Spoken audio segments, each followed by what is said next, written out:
Question number 9, Barbara Kuriger. Thank you, Mr Speaker. To the Minister for Primary Industries, what reports has he received on government initiatives to help attract more young people into careers in primary industries? The Honourable Nathan Guy. At this year's Mystery Creek Field Days, the government launched Growing Our Future, which is a program that celebrates and promotes the broad range of careers in the primary sector. We've developed a series of videos with well-known and everyday New Zealanders working in the primary sector, including Richie McCaw and Sir David Fagan. These videos have already been viewed over 27,000 times online.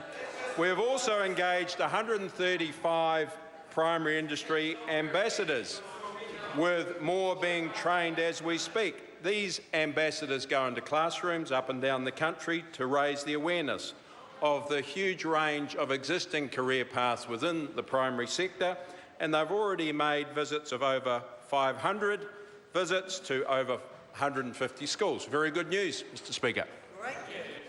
Supplementary question, Barbara Kuriger. Thank you. To the Minister, why is this initiative so important to the future of the primary sector? The Honourable Nathan Guy. Speaker, good question. In 2014, MPI released a report that highlighted the primary sector will need to attract around 50,000 more people into employment by 2025 if we are to meet our export double the value growth target. Over half of these workers will require a tertiary or level 4 qualification.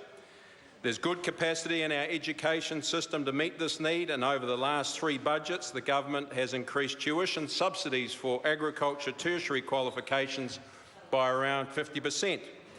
There is a challenge for all of us to inspire more young men and women to obtain good qualifications and become the next robotic engineer, food safety scientist, or indeed environmental planner to work in the engine room of the primary sector. Point of order, Grant Robertson. Raise a point of order under Standing Order 386, content of replies. 3862, the reply to any question must be concise. That wasn't and hasn't been. I'll hear from the Honourable Jerry Brown. Well, I can make it longer if you need that. Order, no, I'll just hear the point of order. Thank you very much, sir. It is somewhat of a contradiction, given the pleading that was put in front of you by Mr Robertson earlier, that he now insists that answers are concise. Yeah. Order. Order, Mr Robertson. I ruled actually on this matter yesterday. Questions should be concise, answers should be concise. That was certainly getting to the stage I was about to rise to my feet to curtail it. But at the end of the day, the Speaker is the sole judge as to the length of the answer. Further supplementaries? Then we move to question number 10.